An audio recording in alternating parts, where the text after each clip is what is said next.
JDU single largest party बन रही है। न्यूज 18 इंडिया के एग्जिट पोल में यह बड़ा कमबैक है।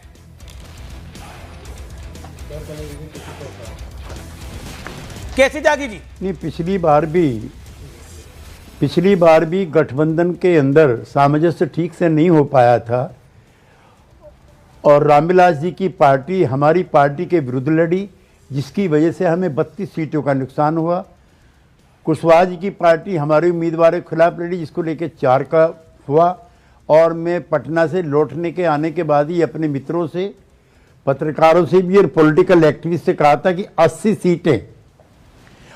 सीटें जेडीयू को आनी चाहिए, क्योंकि पिछली बार से इस बार ज़्यादा उत्साह है।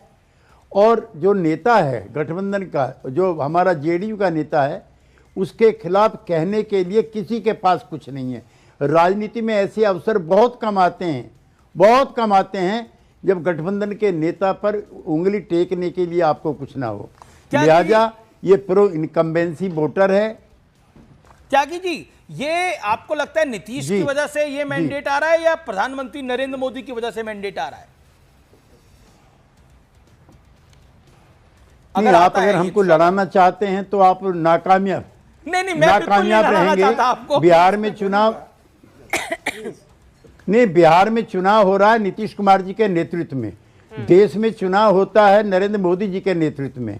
अब हम कहने लगे कि चेन्नई में जो जीतेंगे त्यागी सर, वो हमारी वजह से ये गलतफहमी हमें नहीं है। लेकिन एक सवाल बिहार में बीजेपी में गलतफहमी में तो नहीं है कि मोदी की वजह से भी जीत रहे हैं? गलतफहमी आपको लगता है? नहीं, मैं नहीं मानता। उनका सहयोग क्यों नहीं है? केंद्र के द्वारा जो प्रोपेगेटेड और एग्जिस्टेंस में लाई गई योजनाएं हैं, उनका भी असर है। सारी बीजेपी के नेताओं ने इतनी मेहनत की है।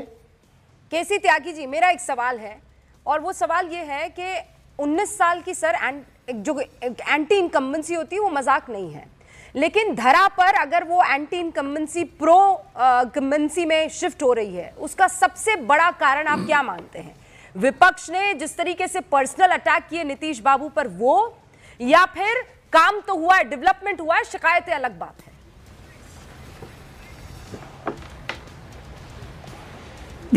रूबिका जी, मैं पिछले 45 सालों से बिहार जाता रहा हूं, जेपी मूवमेंट से लेके अब तक, और पार्टी के काम को भी देखता हूं। जो लालू जी के समय के 15 साल हैं, आप में से किसी ने देखे नहीं है। क्योंकि उम्र का मैं आप लोगों की, मैं कोई आपको अज्ञान नहीं कहना चाहता। और जो 20 साल हैं नीतीश कुमार जी के एनडीए के शासनकाल के, उनका जब तुलनात्मक अध्ययन जब भी होगा, देखिए एक चीज मैं आपको और कह दूं जी, कांग्रेस पार्टी के नेता राहुल गांधी का यह आंकलन पार्टली करेक्ट था कि किसी को प्रोजेक्ट मत कीजिए। जिस क्षण आपने प्रोजेक्ट कर दिया तेजस्वी यादव को, तेजस्वी यादव माने आरजेडी, आरजेडी माने लालू यादव, लालू यादव माने वो 15 साल, और उसके सामने नीतीश कुमार 2005 से लेके और 2025 के बीच में एक नए पैसे का आरोप नीतीश कुमार पे नहीं लगा। लालू जी को 26 साल की सजा हो चुकी है। माताश्री, पुत्रश्री यहाँ पर काम के बदले जमीन लिखवाने को लेकर के अभियुक्त हैं। भाई आखिर तुलना भी किससे है? 20 साल बनाम 15 साल। लालू का चेहरा देखते हैं, नीतीश का चेहरा देखते हैं, जो एनडीए का नेता है। तो इससे अधिक क्या कहने के लिए है? परिवारवाद का आरोप उन पे नहीं, भ्रष्टाचार का नहीं।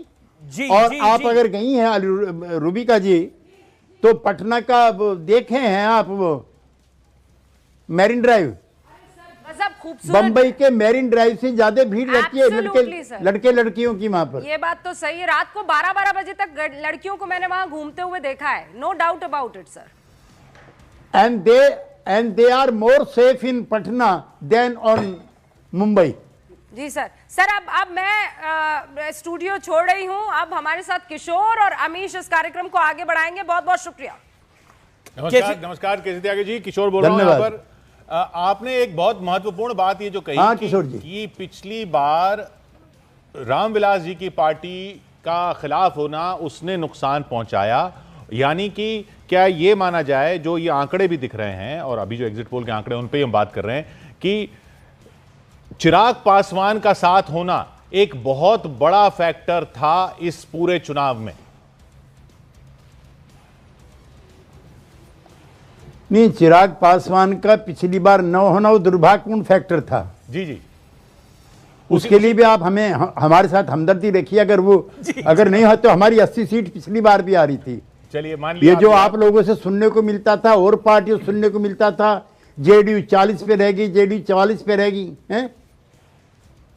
नीतीश कुमार तो 115 सीटें भी जीत चुके हैं 243 के हाउस में। ये क्रेडिबिलिटी थी हम लोगों की।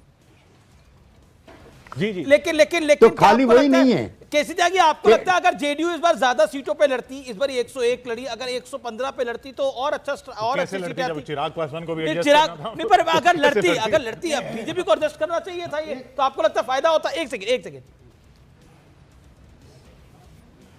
नहीं, हम देखिए, एक तो हमारे में बीजेपी में पॉलिटिकल अलायंस है, आपकी जानकारी के लिए पता है मुझे। 2004 में, 2005 में जितने चुनाव हुए हमारा अलायंस बीजेपी के साथ था।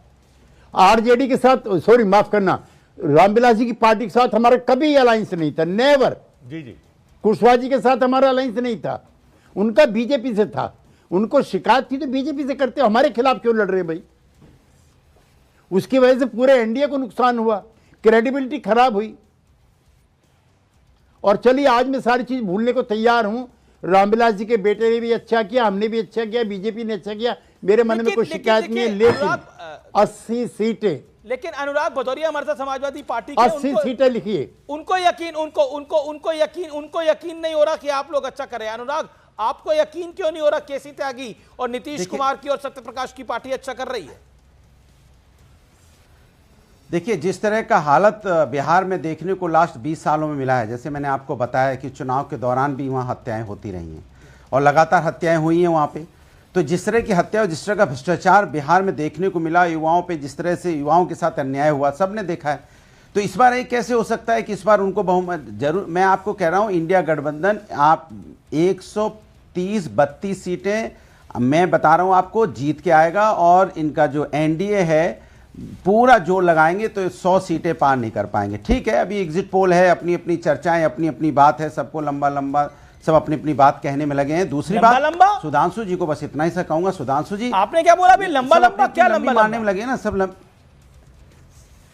लंबी बातें मारने में लगे ना। कोई 140 दे रहा है, कोई 160 दे रहा है, कोई 100 पता नहीं कितना दे रहा है। लंबी बातें नहीं है, एग्जिट पोल के आंकड़े, बड़ी मेहनत लगी है इसके अंदर। केसी त्यागी, भदौरिया साहब कह रहे हैं सब लंबी बातें कर रहे हैं, लेकिन लंबा कुछ होने वाला नहीं है।